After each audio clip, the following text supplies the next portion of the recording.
মধ্যপ্রাচ্যের রণক্ষেত্রে আবারও বাজল যুদ্ধের দামামা। ভেঙে চুরমার হয়ে গেল সদ্য গড়া এক ভঙ্গুর যুদ্ধবিরতির স্বপ্ন। বৈরুতে ইসরায়েলি বিমান হামলার জবাব দিতে এবার সরাসরি মাঠে নেমেছে তেহরান।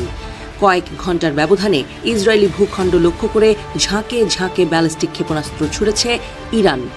আল মায়াদিন জানিয়েছে, লেবাননের রাজধানীতে ইসরায়েলের রক্তক্ষয়ী আগ্রাসনের পরই এই চরম প্রতিশোধমূলক পদক্ষেপ নিল ইরানি বাহিনী।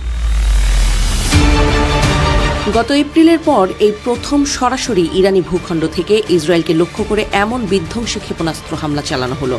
রোববারের শান্ত সন্ধ্যা মুহূর্তেই বিষাক্ত হয়ে ওঠে। উত্তর ইসরায়েল জুড়ে একের পর এক সাইরেনের তীব্র চিৎকার প্রতিধ্বনিত হয়। প্রাণ ভয়ে সাধারণ মানুষ নিরাপদ আশ্রয়ের খোঁজে ছোটে। রাতের আকাশ চিরে ধেয়ে আসতে দেখা যায় ইরানি মিসাইলের অগ্নিপিণ্ড।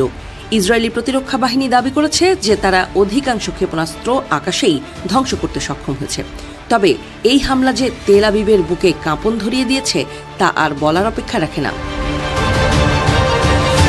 এই নাটকীয় সংঘাতের সূত্রপাত ঘটেছিল লেবাননের রাজধানী বৈরুতের দক্ষিণাঞ্চলীয় উপশহর দাহিয়েতে ইসরায়েলের আকস্মিক বিমান হামলার মাধ্যমে। কোনো আগাম সতর্কবার্তা ছাড়াই একটি আবাসিক ভবনে ইসরায়েলি যুদ্ধবিমান থেকে ছোড়া বোমা আঘাত হানলে মুহূর্তেই ধুলোয় মিশে যায় দুটি বহুতল অ্যাপার্টমেন্ট।